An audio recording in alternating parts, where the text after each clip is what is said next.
So picture a notebook sitting on your desk. The cover is black, and, the rules written inside are just absolute. Mm-hmm. But what if the name written on the page right now is yours? Wow. Yeah, that's a thought. Right, and the crime you're being judged for, it isn't some massive cinematic heist or some horrible act of violence. The crime is literally just the 45 minutes you spent scrolling on your phone in bed this morning while your textbook just sat there unopened on your floor. It is a profoundly uncomfortable scenario to put yourself in, for sure. Yeah. But I mean, that is exactly what we're doing today. We are looking at a really fascinating stack of sources you sent over. It's this mix of psychological research on habit formation, some really detailed notes on dopamine prediction, and this central essay. Right, the essay that uses the anime Death Note as a framework. Exactly. It uses that whole framework to audit your daily productivity. So, okay, for those who haven't obsessively watched the show like some of us, let me give you like a 10-second primer. Go for it. Death Note is this psychological thriller, right? Yeah. Revolving around two main characters. You have Light Yagami, who's this brilliant but totally ruthless vigilante. He finds a supernatural notebook that kills anyone whose name he writes in it. Mm-hmm. So he basically becomes this ultimate unforgiving judge of the world. And then on the other side, you have his rival, L. Right, the detective. Yeah, an eccentric, deeply analytical, just wildly brilliant detective. And L uses relentless objective truth to try and track Light down. Which brings us to the actual mission of our deep dive today. We're going to take the personas of these two iconic characters and use them to audit your very real current struggle. Speaking directly to you, the listener, who might be an unmotivated drifting student right now. Yes. We'll start by adopting the persona of Light Yagami to critique your daily productivity patterns, framing it as this whole sequence of collecting evidence. Sounds intense. It is. But then we'll adopt L's investigative, self-honest approach to expose the hidden fears that are actually driving your behavior. Okay, so to figure out if you, the listener, are actually guilty, we first have to understand what Light Yagami is actually looking for. Right. Because he isn't looking at your face, and he definitely doesn't care about your GPA.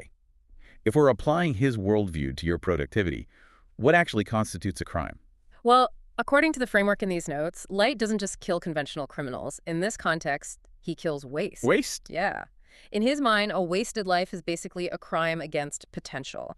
He's looking at someone who has time, who has a baseline level of intelligence, the opportunity to learn, and they just burn those resources anyway. But hold on, I have to push back a little here, because waste is a really, really broad term. Yeah. Like if I watch a movie on a Friday night, is Light Yagami scribbling my name down? Oh, no. Where's the line between resting and committing this, crime of wasted potential? That's a great question, and it's a crucial distinction. Light isn't judging deliberate rest. Deliberate rest is a choice. You're owning it. Okay. He is judging what the source material calls the invisible life. The invisible life.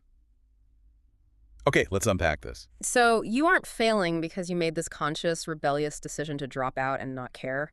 You're failing because your days have become entirely invisible to you. Wow. You wake up, you scroll, you rush to class, you half listen, you come home, you open a textbook, you scroll some more, you stay up late for literally no reason, and you just repeat. Wow. Okay, when you frame it like that, it feels incredibly insidious. It's not that the house is on fire. It's like there's a slow leak in the basement, and you just stop checking down there. Exactly. The danger is that the procrastination doesn't even feel like a guilty choice anymore. It just feels normal. It's your baseline state. You've stopped tracking your own existence. And, a life you don't track is a life someone else gets to write a story about. Man. So, to apply the Kira test, Kira being Light's alter ego, we need to build an evidence log. Okay. I want you to mentally audit your past week. Light has been watching you from the corner of your room, completely detached, just taking notes on your daily patterns. All right, let's look at the notes you provided, because we actually need to document exactly 3 specific instances of avoidance behavior from this past week. Yeah. And I warn you, listener, these are incredibly specific. They really are. So, instance number 1. Waking up late, looking at the ceiling, and emptily promising yourself that, quote, tomorrow will be different, end quote, while doing absolutely nothing to actually change your morning routine. Ouch. Yeah, that one hits close to home. Then there's instance number 2. Opening 3 browser tabs, telling yourself you were going to study, but then abandoning them to watch a video essay, and finally closing the laptop an hour later, having learned absolutely nothing. I feel personally attacked by instance number 2.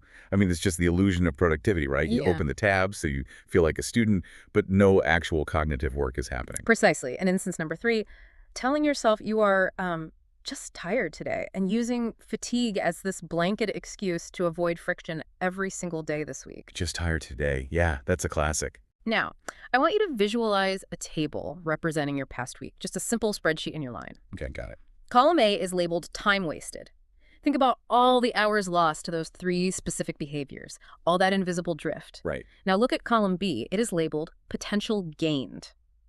For the unmotivated, drifting student caught in this cycle, column B is entirely, starkly blank. That is a brutal visual, just a totally blank column. It is. But I guess it's necessary to see it clearly if we are going to face the judgment, because now that we have this evidence log and that glaringly blank column B, we are basically taking this to trial, right? The mock trial of your daily patterns. Let's bring this into the courtroom. We'll evaluate your patterns using the Cura test criteria. I present to the court Exhibit A and Exhibit B, two hypothetical students. Right. To make this a completely fair trial, we have to assume the playing field is entirely level. Both students go to the same school, have the same innate intelligence, the same 24 hours in a day, and the exact same smartphone engineered by thousands of tech developers to steal their attention. Okay, so the variables are completely controlled. What does student A do? Student A wakes up and immediately checks their phone for 40 minutes, quote unquote, just to wake up their brain. Right, just easing into the day. Exactly. Then they spend the rest of the day in a completely reactive state. They rush to class, they react to notifications, they react to whatever feels urgent in the moment. So they aren't steering the ship at all. No. Studying only happens when there is absolutely nothing better to do. And let's be honest, there is almost always an easier, more immediately rewarding option than studying. Oh, absolutely. I Yeah. mean, the brain will always prefer a low-effort reward over a high-effort task. It's just human nature. So what is student B doing differently? Student B wakes up and executes exactly one 25-minute focused study block before their phone ever touches their hand. Wow. Just one deliberate block of honest work. See, here's where it gets really interesting for me, and where I usually get stuck when I read productivity advice. It is so easy to look at student B and think, well, they're just genetically blessed. Like, they have some superhero level of discipline that I simply lack. But the research in our sources points to something entirely different, doesn't it? It isn't about having a larger reservoir of willpower. Not at all. Mhm. Willpower is an incredibly flawed concept if you view it as a fixed personality trait. Let's look at the mechanics of decision friction, or what the sources call cognitive capital. Cognitive capital. Think of your brain as having a finite amount of veto power each day. Every time you look at a temptation, like your phone buzzing on your desk and you choose not to pick it up, you are spending cognitive capital. Oh, wow. So student A is basically going bankrupt by 9:00 a.m. Exactly. They're constantly looking at their phone, constantly negotiating with themselves, and spending all their mental energy just resisting the urge to scroll. So by the time they actually need to study, their veto power is just gone. That is the exact mechanism at play. Student B isn't more disciplined. They just designed an environment where they don't have to make any decisions. They removed the phone, so the friction of starting the study session is lower than the friction of finding the phone. That makes so much sense. From Light Yagami's objective detached perspective, this is the entire trial. It was never about being a genius. It's about who spends their cognitive capital deliberately in the first hour and who lets the first hour drain them dry. And if you, the listener, are living like student A, well, the verdict of this mock trial is guilty. Your potential is being actively wasted. The pen is hovering over the black notebook. Which is a terrifying place to be. Light's judgment is flawlessly objective, but it is completely devoid of empathy. He sees the waste, but he doesn't care why the waste is happening. And honestly, fear and shame are terrible long-term motivators. They really are. If you just beat yourself up over that blank column B, you're going to end up right back in the invisible drift. We need a way out of this. We need to pivot away from light and call in the world-class detective. Yes. If light represents harsh judgment, L represents curious, relentless understanding. L wouldn't look at that evidence log and condemn you. He would sit down, look at the data, and ask a quieter, much more probing question. So I want you to step into the shoes of an L-style detective analyzing your own life right now. You see the evidence of the drift. But instead of punishing yourself, I want you to ask yourself this brutal but honest question. What are you actually avoiding when you scroll instead of study? Because L's logic demands that we look past the surface behavior. Procrastination is very rarely about laziness. Right. Laziness is a symptom. The root cause is usually fear wearing a very comfortable digital disguise. Okay, but what kind of fear are we talking about here? Because when I'm watching a video essay instead of reading about macroeconomics, I don't feel afraid. I just feel entertained. You don't feel the fear because the distraction is doing its job perfectly. Oh. Oh, wow. Yeah. The sources dig deep into this. We are talking about the fear of not being good enough, the fear of confusion, or even more paralyzing, the fear of actually starting, giving a task 100% of your effort, and discovering that you still don't understand the material. So it's an ego defense. Exactly. Digital scrolling is a shield that protects your ego from that potential failure. Okay, I really want to unpack the actual neuroscience of this because the notes on the dopamine prediction model are Just fascinating. They really clarify a lot. How does this fear actually translate into me mindlessly picking up my phone? Let's break down how the brain chemically anticipates a reward. A lot of people think dopamine is the chemical of pleasure, that you get it while you're scrolling. Right, like a reward for the activity. But neurologically, dopamine is the chemical of anticipation and motivation. Wait, so it's the craving, not the reward itself. Precisely. Let's say you sit down to study, you look at a complex equation, and you immediately feel a spike of cognitive friction, which your brain interprets as stress. And the brain hates stress. It hates it. Now, because you've picked up your phone 1,000 times before when you felt stressed, your brain has built a powerful prediction model. It knows that TikTok or Instagram provides fast, reliable, low-effort relief. So the dopamine actually spikes before I even touch the phone. Yes. The moment you feel the stress of the study material, your brain floods your system with dopamine to motivate you to reach for the phone and escape the discomfort. That is wild. The craving is chemical, and it is entirely automatic. See, this is the profound shift that happens when you adopt L's investigative lens. This isn't a moral weakness. You aren't a fundamentally lazy person for drifting. Not at all. You're dealing with a hijacked reward system. Your brain carved a specific neurological groove, one single scroll at a time. Stress equals phone. Boredom equals phone. And this is the great news. Grooves carved into the brain can be recarved.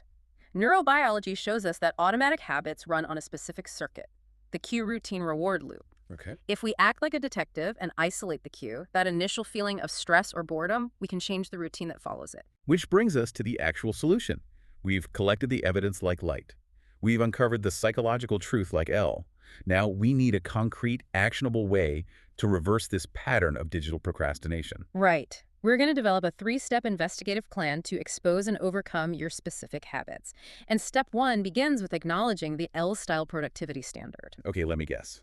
The standard is not saying, I am going to completely overhaul my personality, wake up at 5 a.m., and fix my entire life starting next Monday. Far from it. That kind of grand, sweeping promise is just another form of fantasy procrastination. Fantasy procrastination, I love that. It makes you feel good without requiring any actual work today. The L-style standard asks one hyper-focused question. Yeah. What is the one true next step right now, in this exact moment? Small, exact, deliberate action. That is so much more manageable. So what is step 2 of the plan? Step 2 is to implement 3 highly specific, actionable replacements to break your current habit loops. Let's go through them. Action 1 from the source material. You do one 25-minute focused study block in the morning before looking at your phone. But wait, before you even check a single text message. What if there's an emergency? I mean, that feels like a massive hurdle for a modern student. It feels massive because you are addicted to the morning dopamine hit. But from a neurological standpoint, the morning is your only untainted window. Untainted? How? Well, the moment you look at a screen, your brain enters a reactive state. You're spending that cognitive capital we talked about earlier. By doing the 25 minutes first, you are securing one clean victory before the world is allowed to demand your attention. Oh, I see. You're paying yourself first, cognitively speaking. Okay, I'm sold. Action 2. Yeah. When you're in that study block and that inevitable itch to scroll hits you, when the dopamine prediction model fires up, do not try to fight it while staring at the textbook. Instead, stand up and drink a glass of water. This is about breaking the physical posture of the avoidance habit. Usually when the urge hits, you slump back, you sigh, and your hand reaches out. Yep, the classic phone grab maneuver. By standing up and drinking water, you're redirecting the physical energy. You're giving your body a different routine to execute in response to the cue of boredom. Which leads perfectly into action 3. Yeah. You sit back down to study, but you force a 10-second pause before you touch your pen or your keyboard. Yes. Now, I really want to dig into this. Why does a 10-second pause matter so much? It sounds almost too simple to be effective. It sounds simple, but it is deeply rooted in brain anatomy. Your automatic habits, like reaching for your phone, are controlled by a primitive part of your brain called the basal ganglia. Okay, the basal ganglia. It is incredibly fast, but it is essentially thoughtless. It just runs the script. Right. Your conscious, deliberate decision-making happens in the prefrontal cortex. The prefrontal cortex is smart, but it's much slower to activate. So when the urge to quit studying hits, the basal ganglia fires the grab phone script instantly. Exactly, and if you act immediately, the basal ganglia wins. But if you enforce a 10-second pause, you're literally just buying time for your prefrontal cortex to boot up, look at the situation, and say, wait a minute, we don't actually want to quit right now. We are trying to build a new habit. Wow, so that tiny interruption hands the decision-making power back to your conscious mind. Yes. You're interrupting the automatic sequence. A 10-second pause is all it takes to shift control from the primitive brain to the rational brain. That is incredibly empowering. Which brings us to the final step of our investigative plan. Yeah. Step 3, design the 1-hour escape plan. Let's lay it out. What is the escape plan? You commit to just one deliberate, focused, honest hour tomorrow morning before anything else gets your attention. You don't worry about the rest of the day. Right? You don't worry about the rest of the semester. I want you to contrast that single, isolated hour of power against the entire week of lazy drift we mapped out earlier in the evidence log. The contrast is staggering. One honest hour of elf-style truth versus 100 hours of the invisible life. You don't need to suddenly transform into a flawless superhero. Definitely not. You don't need to be light Yagami dispensing perfect judgment, and you don't even need to be L solving world-class mysteries. You just need to become someone who notices their own neurological patterns before the story gets written for them. So we have to ask, what does this all mean for you, the listener? We've reviewed the uncomfortable evidence of the invisible life. We've faced the mock trial of student A versus student B. We've used L's detective lens to uncover the hidden fears and the dopamine traps driving your behavior. And we've built a concrete 3-step action plan. After all of this, what is the final verdict? Yeah, we look at the blank column B, we look at the wasted time. Is it truly a wasted life? The ultimate truth, the true climax of the framework we've explored today is this. You are not a wasted life. You are a delayed one. There is a massive fundamental difference between the two. Wasted implies finality. It means the notebook is closed, the story is over, and your potential is permanently gone. Right. Delayed simply means the pen is actually still in your hand. Because judgment isn't a one-time event where a gavel drops in a courtroom and you are condemned forever. It is a running total, right? Exactly. It updates every single day. Yes, the hours you lost to scrolling are evidence. But every late-night task you actually forced yourself to finish, every single class where you genuinely paid attention, every single time you paused for 10 seconds and chose the water instead of the phone, that is evidence too. The verdict is never final as long as you have the capacity to make a different choice tomorrow morning. So the goal isn't perfection. The goal is just to start tomorrow with that one deliberate, honest hour. And I want to leave you with a final thought to mull over as we conclude this deep dive into your productivity. Let's hear it. We started this hour by picturing light Yagami holding a black notebook, writing your name, judging your invisible life from afar. But if a life you don't actively track is just a story someone else gets to write about you, what happens the moment you finally realize that there's no one in the corner of the room? What happens when you realize you've been holding the pen all along and the pages of the notebook are actually blank? The pages are blank and the pen is yours. Go claim your one honest hour tomorrow morning. We'll see you on the next deep dive.